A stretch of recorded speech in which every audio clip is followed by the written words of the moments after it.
자, 여러분들에게 우리 질문을 합니다.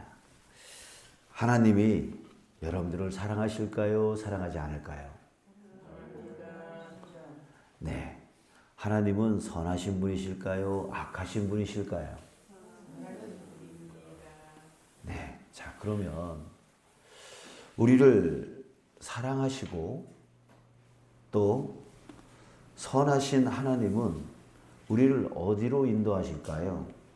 좋은 곳으로 인도하실까요? 아니면 나쁜 곳으로 인도하실까요? 그래서 소리가 점점 작아지는 이유는 무엇입니까? 예, 좋은 곳으로 인도하시죠? 그죠? 자, 그걸 여러분들이 믿으십니까? 예, 그렇게 행하실 하나님을 신뢰하십니까?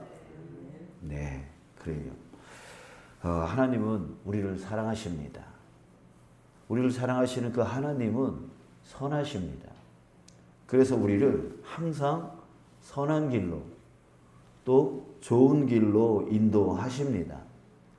단, 내 기준으로 선한 길, 내 기준으로 좋은 길이 아니에요.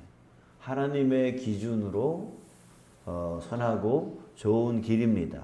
그래서 당장은 우리 눈에 보기 좋지 않아도, 좋은 길 같지 않아도 결국에는 나에게 좋은 길, 나에게 선한 길로 하나님이 이끌어 가시는 거죠. 예, 그렇게 행하실 것을 우리가 신뢰하면서 따라가는 거예요. 자, 그러면 어떻게 선한 길로 또 좋은 길로 우리를 인도하실까요? 그 방법은 무엇일까요? 바로 말씀이죠. 말씀으로 이끌어 가시죠. 우리에게 말씀하심으로 이끌어 가고 계시는 거예요. 자, 그런데 이끌어 가기 위해서는 갈래 말래 이렇게 하지 않죠. 예, 이끌어 가기 위해서 어떤 표현을 쓰십니까? 명령이라고 하는 말씀으로 표현을 하십니다. 그래서 이거 하라, 저거 하지 마라 라고 하는 그런 명령을 통해서 하나님이 우리에게 말씀하시고 그 말씀으로 우리를 좋은 길로 선한 길로 인도해 나가고 계시는 거예요. 자, 그런데 어떤 사람들은 그 명령이 어렵다, 힘들다 합니다. 또 어떤 사람들은 내 삶을 구속한다, 나를 억압한다, 내 자유를 뺏는다라고 말합니다. 또 어떤 사람들은 그 명령은 현실적이지 않다. 우리가 도저히 할 수 없는 명령이다. 또 내 삶에 도움이 되지 않는다라고 말을 해요. 자, 이렇게 말하는, 이렇게 생각하는 이유가 뭘까요? 바로 그것은 하나님이 나를 얼마나 사랑하시는지 모르기 때문입니다. 우리가 어머니의 그 말씀이 잔소리로 들릴 때가 있었습니다. 그 이유가 무엇입니까? 엄마가 나를 얼마나 사랑하시는지를 몰랐을 때예요. 근데 나중에 커서 철이 들어서 다 생각이 나는 거죠. 엄마가 나를 이렇게 사랑했기 때문에 그렇게 말씀하신 거구나 라고 하는 것을 그제서야 깨달아요. 그래서 부모님께 효도하려고 하니까 부모님이 이제 돌아가시고 없는 거죠. 자, 여러분, 그래요. 사람들이 자꾸 힘들다, 어렵다, 현실적이지 않다, 도움이 안 된다, 나를 억압한다, 내 자유를 뺏는다 라고 생각하는 그 이유는 하나님이 나를 얼마나 사랑하는지를 모르기 때문입니다. 그러니까 하나님은 나를 사랑하기 때문에 무슨 일까지 하셨어요? 바로 그 외아들 독생자까지도 아끼지 아니하고 희생 제물로, 나를 대신해서 희생 제물로까지 삼아 주셨다고요. 그렇게 해 주셨다고요. 하나님이 그렇게까지 나를 사랑하시는 분이다. 예, 이것을 안다면 하나님이 나를 어렵게 하겠습니까? 나를 힘들게 만들려고 하겠습니까? 내 삶을 구속하고 억압하고 자유를 뺏으려고 하시겠어요? 절대로 그럴 일은 없는 거예요. 예, 절대로 그런 일은 없는 거예요. 예, 그래서 하나님이 나에게 무슨 말씀을 하시고 무슨 명령을 하셨다? 그러면 하나님이 나를 정말 사랑하시는 분이다라고 하는 것을 아는 사람은 어떻게 받아들이냐면 그것이 나에게 힘들든 어렵든 내가 귀찮든 어떻게 그게 현실적이지 않든 간에 상관없이 이렇게 생각을 합니다. 무슨 뜻이 있겠지. 무슨 뜻이 있겠지. 나를 좋은 길로 인도하시기 위한 하나님의 의도가 반드시 있겠지. 나를 위해서 크고 은밀한 것을 주님께서 지금 준비하고 계시지. 이렇게 신뢰의 언어를, 신뢰의 생각을 하게 되어진다는 거죠. 이 생각이 먼저 떠오르게 돼 있는 거예요. 어떤 사람에게? 하나님이 나를 얼마나 사랑한지를 아는 사람에게는. 그러니까 하나님의 그 사랑을 모르니까 잔소리로 들리고 나를 힘들게 만드는 것으로 들리게 되어지는 거예요. 자, 오늘 본문을 한번 보십시오. 여호와께서 이스라엘 백성들에게 명령을 하십니다. 16절 여호와께서 이와 같이 말씀하시되 너희는 길에 서서 보며 옛적 길 곧 선한 길이 어디인지 알아보고 그리로 가라. 그리로 가라 이렇게 명령하십니다. 옛적 길이 어디인지 알아보고 그리로 가라. 자, 여기서 옛적 길이라고 하는 것은 믿음의 선조들이 행했던 길을 말해요. 자, 무슨 뜻이겠어요? 조상들의 믿음을 본받으라는 말씀인데요. 왜 이 말씀을 하실까요? 사랑하는 이스라엘 백성을 어느 길로? 선한 길로 인도하시기 위해 선한 길로 인도해 주시고자 그런 의도가 있는 거죠. 그리로 가라. 그 다음 말씀이 뭐예요? 그 다음에 뭐라고 말씀하시죠? 그렇죠. 너희 심령이 평안을 얻을. 그리로 가면 너희 심령이 평강을 얻을 거야. 좋은 그 심령의 평강을 주시려고 그리로 가라 일러 주시는 거예요. 명령하고 계시는 거예요. 또 17절을 보겠습니다. 내가 또 너희 위에 파수꾼을 세웠으니 나팔 소리를 들으라. 들으라 라고 명령을 하십니다. 파수꾼이 뭐예요? 적군이 침범해 올 때에 경계 서는 자죠. 그래서 저기 적군이 막 몰려올 때에 나팔을 막 붑니다. 적군이 쳐들어온다 이렇게 하는 사람이 바로 파수꾼이에요. 그 파수꾼의 나팔 소리를 잘 들으라 명령하시는 거예요. 자, 이 또한 왜 들으라 하시는 걸까요? 이스라엘 백성들을 안전케 보호해 주시려고 그런 의도가 있는 것이죠. 그러니까 이스라엘 백성들에게 좋은 길로 선한 길로 인도하시고자 하는 하나님의 그런 의도가 그 명령 안에 있는 거예요. 우리를 괴롭히고 힘들게 만들고 어렵게 만들고 억압하고 자유를 뺏으려고 명령하시는 게 결코 아니란 말이죠. 자, 이렇게 하나님은 백성에게 명령하시는데 사랑하기 때문에 좋은 길로 인도하시기 위해서 보호해 주시기 위해서 명령으로 말씀하시는 겁니다. 자, 그런데 이스라엘 백성들은 그것에 대해서 어떻게 반응을 합니까? 그리로 가라 라고 하니까 16절 끝에 뭐라 그래요? 그들의 대답이 우리는 그리로 가지 않겠노라. 우리는 그리로 가지 않겠노라 라고 한다는 거예요. 또 나팔 소리를 들으라 라고 하니까 17절 끝에 그들의 대답이 우리는 듣지 않겠노라 이랬다는 거예요. 이스라엘 백성들은 듣지 않았습니다. 하나님이 그들을 사랑해서 그들을 위해서 말씀하고 계시는데 그들은 듣지 않았어요. 왜 듣지 않았어요? 모든 것에는 이유가 있겠죠? 자, 듣지 않은 이유가 있을 거예요.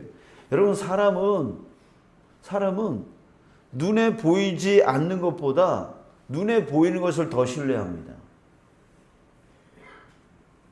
눈에 보이지 않는 것보다 눈에 보이는 것을 더 따라가기를 좋아해요. 왜? 눈에 보이니까 더 확실해 보이는 거죠.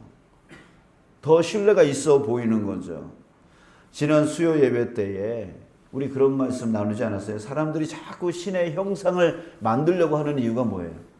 눈에 보여야 돼. 보이면 더 이 믿음이 믿어지고 신뢰가 된 것처럼 보이니까 자꾸만 형상을 만들어서 이게 눈에 보이지 않으면 뭔가 불안해요. 뭔가 신뢰가 잘 안 돼. 확실히 확실치가 않아. 그러니까 형상을 자꾸만 만들어서 그 앞에 절하고 그 앞에 섬기면 자기네들이 안전할 줄 알고 자기네들을 보호해 줄 줄 알고 그렇게 생각을 하는 거죠. 모세가 시내산 꼭대기에 올라가서 없을 때에 그 남은 백성들이 뭐 합니까? 아론에게 가서 신을 만들어 달라고, 하나님을 만들어 달라고 하잖아요. 왜? 모세가 없으니까, 눈에 보여지는 모세가 없으니까 불안해지는 거예요. 불안해지는 거예요. 그러니까 신의 형상을 만들어 달라고. 그래서 나온 게 금송아지 아니었습니까?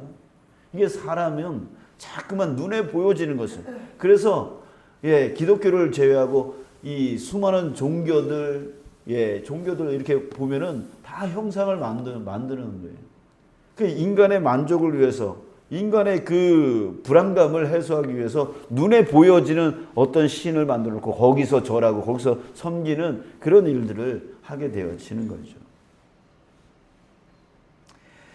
그러나 하나님은 영이시기에 눈에 보이지 않죠. 그러기에 하나님이 정말 도와주시는 거 맞아? 하나님이 계시는 거 맞아?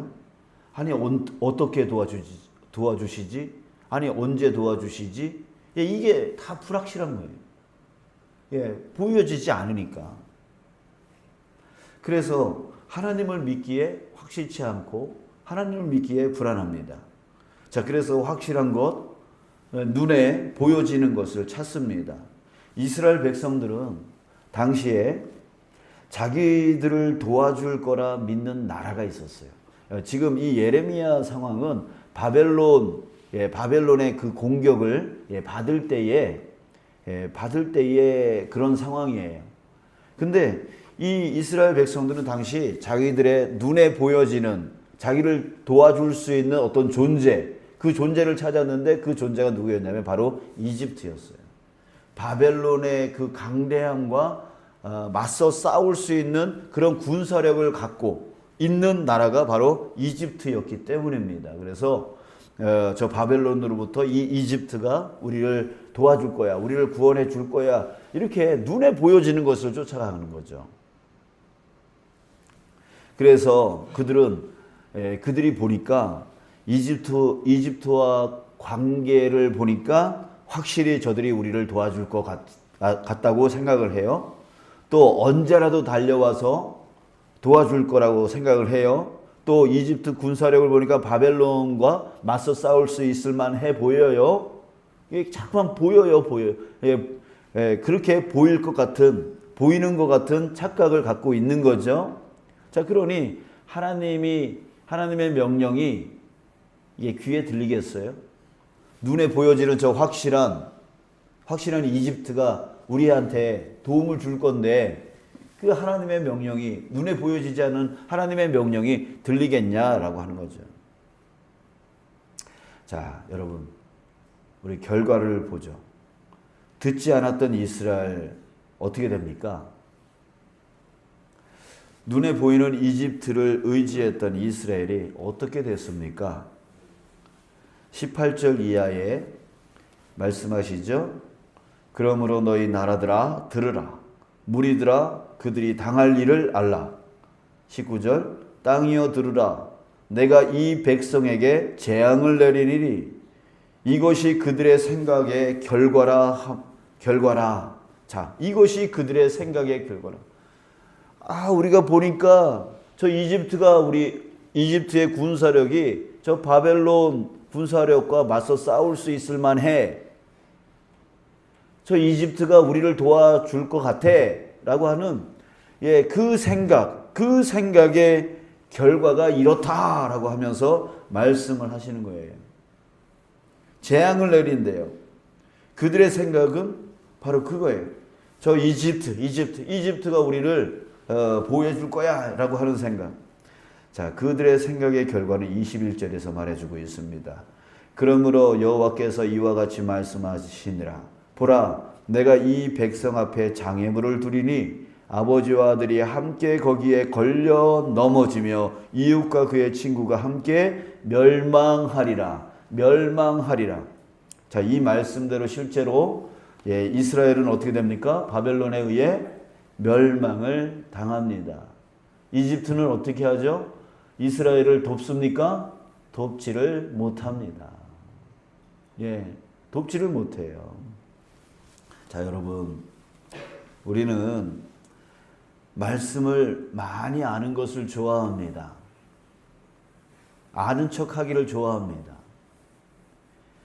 말마다 성경 구절을 들이대면서 야, 성경에 이런 말씀 있어 라고 하면서 자기가 성경을 꽤나 아는 것을 드러냅니다. 또 기도할 때 성경 구절 많이 넣습니다. 나쁘지 않습니다. 성경 말씀 많이 아는 거 나쁘지 않은 거예요. 자, 그러나 그 뱉은 말씀을 순종하고 있는가라고 하는 거, 순종하고 있는가 보면 그렇지 않은 사람들이 대부분입니다. 말씀을 많이 아는데 그 말씀을 살아가는가 보면은 그렇지 않다는 거예요. 결국 말씀을 어떻게 이용하고 있어요? 자기 과시용으로. 나 말씀 이만큼만이 안다. 자기 과시용으로 지금 사용하고 있는 거예요. 그런 사람들이 많아요. 또 우리도 말씀보다는 눈에 보여지는 것을 쫓아가기를 좋아합니다. 그래서 말씀보다 더 말씀보다 그런 눈에 보여지는 것이 더 확실해 보이기 때문이죠. 자, 우리는 생각해 봐야 돼요. 나에게 들려진 말씀. 한번 생각해 보세요. 지난 주일, 오전, 오후 예배 말씀, 또 새벽 말씀, 수요 예배 말씀, 그 중에 나는 이번 주에 그 말씀 중에 무엇을 지금 따라가고 있습니까? 어떤 말씀을 기억하고 있고, 어떤 말씀을 내가 따라가려고 그것을, 그 말씀을 갖고 지금 내 삶과 싸우고 있습니까? 어떤 말씀 따라가고 있어요? 소그룹 모임에서, 구역 모임이죠. 소그룹 모임에서 말씀 적용에 대해서 나누려고 하면, 나누자고 하면 다 침묵합니다. 왜? 말씀을 따라간 게 없으니까. 말씀을 적용해 본 게 없으니까. 말씀 어떻게 적용했냐고 또 간증해 보라면, 경험, 체험을 얘기해 보라면 다 침묵을 해요. 따라가 본 적이 없으니까 체험이 안 되는 거예요. 그래서 한우 수 없이 구역장이 어떻게 합니까? 또 다른 말씀을 전할 수밖에 없어요. 얘기를 안 하니까. 말씀 적용한 게 없으니까 구역장이 또 다른 말씀을 또 전해요. 이게 바로 우리들의 현실 아닙니까? 여러분들을 지금 비난하려고 하는 게 아니라 지금 우리가 뭐 하고 있는 거예요? 지금 우리가 회개. 잘못됐다라고 하는 것을 우리가 함께 깨달아야 회개가 나오기 때문에 지금 계속 제가 좀 강하게 말씀을 드리는 거예요. 저도 이 말씀에 해당되어지는 사람이에요. 이 시대의 그리스도인들은 말씀을 듣기만 해요. 귀로 듣기만 해요. 말씀을 따르는 것을 잃어버렸어요. 말씀을 따르지 않으니까 능력을 잃어버려요. 그냥 겉모양만 그리스도인이지 실질적으로 말씀을 따라가는 사람은 극히 아주 드물어요. 20절을 보십시오. 시바에서 유황과 먼 곳에서 향품을 내게로 가져오면 어찌함이냐. 나는 그들의 번제를 받지 아니하며 그들의 희생 제물을 달게 여기지 않노라. 하나님의 명령을 따르지 않는 자들에게 하신 말씀인데요. 아무리 좋은 유향, 아무리 값진 향품을 가지고 와서 제사 드려도 하나님이 받지 않겠다라고 하는 말씀이에요. 제사보다 중요한 게 뭐예요? 순종이잖아요. 말씀을 따라가는 거잖아요. 제사보다 중요한 게 순종인데. 자, 여러분, 나를 또 우리 자신을 봅시다. 하나님이 나의 예배를 기뻐하실까요? 나의 예배를 받고 계실까요? 여러분, 우리 각자 자신이 좀 자기 자신을 평가해 봤으면 좋겠어요. 말씀을 따라가지 않는데, 말씀을 순종하지 않는 사람이 예배를 온전히 드릴 수 있겠습니까?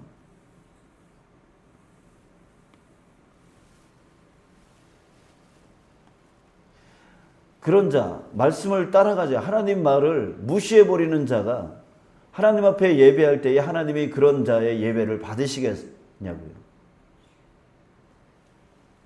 안 받겠다라고 지금 말씀하고 있는 거예요. 오늘 본문이. 지금까지 하나님 말씀을 듣기만 하고 따르지 않았던 그것이 무엇입니까? 바로 죄입니다. 여러분, 오늘 우리가 이것을 회개하려고 합니다.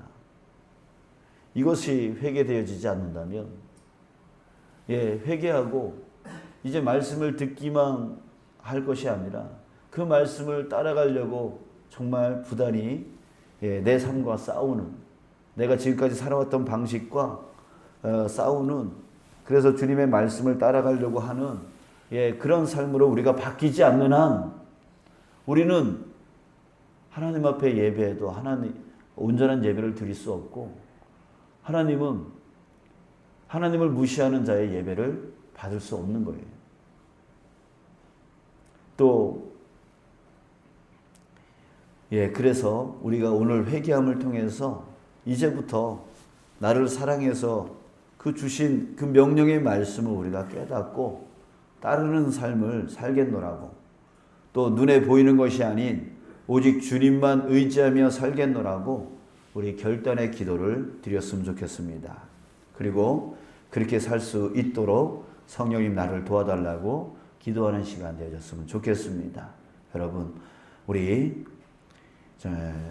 오늘 말씀에 내가 해당되어진다면, 여러분, 우리 다시 한번 옷을 찢지 말고 마음을 찢어 우리 주님께로 다시 돌아가는, 또 주님 앞에 온전한 예배자로 설 수 있고 온전한 삶을 살아가는 저와 여러분, 우리 그리스도인이 되어졌으면 참 좋겠습니다.